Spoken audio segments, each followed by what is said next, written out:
2024 में बना है महासंयोग, तभी हुआ प्राण प्रतिष्ठा कार्यक्रम संपन्न। मोदी के नेतृत्व में योगी की सक्रियता आई काम। बन गया राम मंदिर, हो गया निर्माण। 22 जनवरी 2024 को बना था निधि योग। इस योग में पूरे भारत में मिलेगी तमाम निधियां, खनन के खुलेंगे द्वार। आत्मविश्वास से भरा होगा भारत, नहीं रहेगी धन संपदा की कोई कमी।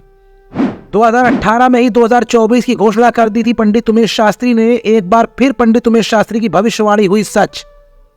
पंडित उमेश शास्त्री ने फिर बताया कि निधि योग से शासन सत्ता और देश के नागरिक होंगे खुशहाल। क्या होता है निधि योग? शासन सत्ता से लेकर नागरिक क्यों भर जाते हैं खुशियों से और भर जाता है राज दरबार का खजाना। पूरे वीडियो को अंत तक देखिए, मिलेगा हर सवाल का जवाब एसकेडी एस्ट्रो पर। निधि योग विशेषांक टेलीविजन स्क्रीन पर पहली बार। मैं विशेष से बताना चाहता हूँ कि जब कार सेवा हो रहा था तो उस समय हम लोग भी कार सेवा में थे। 1994 और 95 में हम भी वहाँ पे कार सेवा कर रहे थे।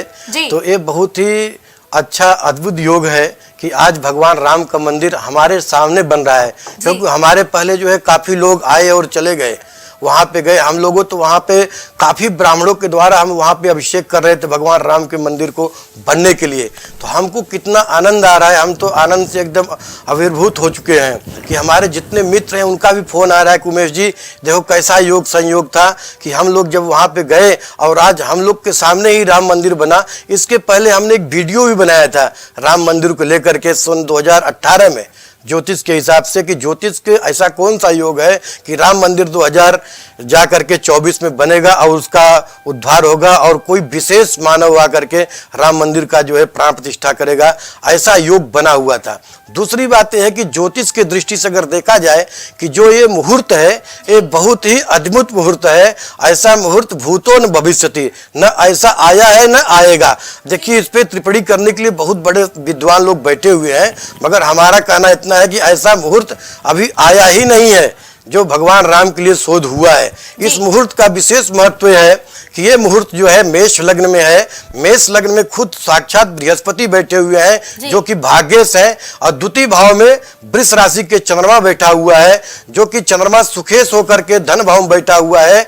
और उसके साथ साथ छठे भाव में जो है आपका जो है केतु बैठा हुआ कन्या राशि का। और नवम भाव में अगर कुंडली के हिसाब से देखा जाए तो नवम भाव में जो है मंगल, बुध और शुक्र बैठा हुआ है। और दसम भाव में जो है सूर्य बैठा हुआ है और एकादश भाव में शनि बैठा हुआ है।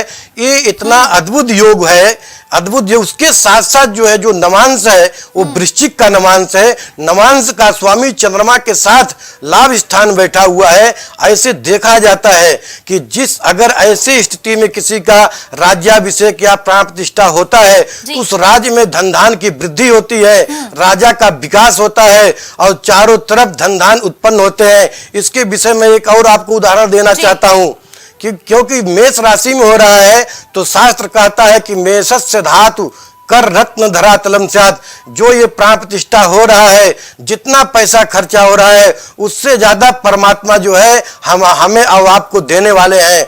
ऐसे योग में ये निधि योग है। जैसे सोना चांदी हीरा मोती इत्यादि मिलते हैं, इस योग में एक साल के अंदर आप हमारा बात नोट कर लीजिए, एक साल के अंदर कहीं न कहीं इतना बड़ा खनन प्राप्त होगा जो कि सारे देश का जो भी समस्या है उसका समाधान हो जाएगा। इस योग में ऐसा योग बुना हुआ है। चाहे जो भी ज्योतिषी हो अगर इस योग को गणना करना चाहे तो आप कर सकते हैं, क्योंकि चतुर्थ भाव का स्वामी जो है धन भाव में बैठा हुआ है और धन भाव का स्वामी जो है भाग भाव में बैठा हुआ है और भाग का स्वामी जो है वो लग्न में बैठा हुआ है और लाभेश का वहां पे तृतीय दृष्टि है। ये बहुत अद्भुत राजयोग बना हुआ, उसके साथ साथ निधि योग बना हुआ है। ऐसे योग में उस राज्य को जो है अपने आप धन की प्राप्ति हो जाती है। अब कोई कहेगा कि वैज्ञानिक दृष्टि कैसे हो सकता है, तो जहां सोना चांदी हीरा मोती निकलता है वहां पे वैज्ञानिक दृष्टि से नहीं निकलता है, अपने आप निकलता है। पंडित उमेश शास्त्री जी, आपने एक जिक्र किया विशेष योग का कि ये निधि योग है, और आपने जिक्र किया कि एक साल के अंदर अंदर कोई ऐसा खनिज या भंडार मिलने वाला है जिससे जनमानस को लाभ मिलेगा। क्या कोई स्थान ऐसा निश्चित हो सकता है कि ये जो निधि योग है इसका लाभ अयोध्या में ज्यादा देखने को मिलेगा? क्या जो खनिज का जिक्र किया जा रहा है क्या वो अयोध्या में ही मिलेगा या वो कहीं अन्य प्रदेश में भी मिल सकता है?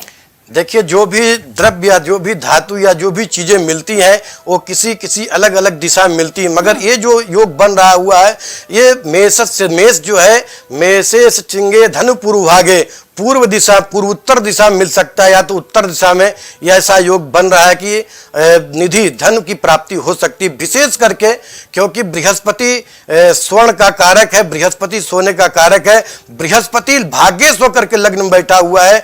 उसके साथ साथ जो इतना अद्भुत योग बना हुआ है, चतुर्थ का स्वामी जहां से हम खनन को देखते हैं उसका स्वामी भाग में बैठा हुआ है, लग्नेश मंगल वहां बैठा हुआ है। तो विशेष करके जो मिलेगा दक्षिण पूरब दिशा में या तो उत्तर दिशा में मिलने की विशेष संभावना है। ठीक है, उत्तर और पूरब दिशा में मिलने की विशेष संभावना है, आपने जिक्र किया। क्या एक साल के अंदर अंदर ही जो आपने जिक्र किया कि निधि योग है, एक साल के अंदर ही इसका लाभ मिलता हुआ नजर आएगा? क्यों ऐसा योग इसके कारण बन रहा है कि अगर भाग्येश लग्न में होता है और चतुर्थेश जो है भाग्य में होता है और लग्नेश जो है भाग्येश चर राशि में बैठता है, चर राशि का स्वामी दुष्भाव राशि में बैठता है, ऐसा अद्भुत योग बनता है और शीघ्र उसकी प्राप्ति होती है। बिल्कुल, तो यानी कि ऐसा योग बन रहा है और उम्मीद की जाए कि एक साल के भीतर इस योग की प्राप्ति भी हो जाएगी। और प्राण प्रतिष्ठा समारोह आज एक बहुत बड़ा समारोह है, आखिर आज ही का दिन क्यों विशेष तौर पर चुना गया? मैं इसके विषय में आपको बता चुका हूं कि ये बहुत ही अद्भुत मुहूर्त है और बहुत अद्भुत योग बना हुआ, क्योंकि ऐसा मुहूर्त भूतो न भविष्यति, न आया है और न आएगा। ठीक है ना। उसके साथ साथ जब भगवान राम जी का जन्म हुआ था उस समय कर्क लग्न था, और आज जब प्रतिष्ठित हो रहे हैं भगवान राम जी तो उसमें मेष लग्न है, ये भी चर लग्न है और वो भी चर लग्न था। और उस समय जो है ग्रह स्थितियां जो थी वो काफी ग्रह उच्च के थे, 7 के 7 ग्रह उच्च के थे।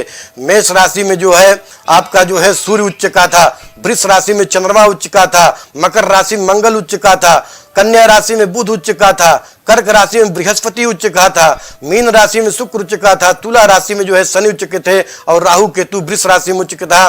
तो उस समय जो अद्भुत योग बना हुआ था वही योग आज भी बना हुआ है।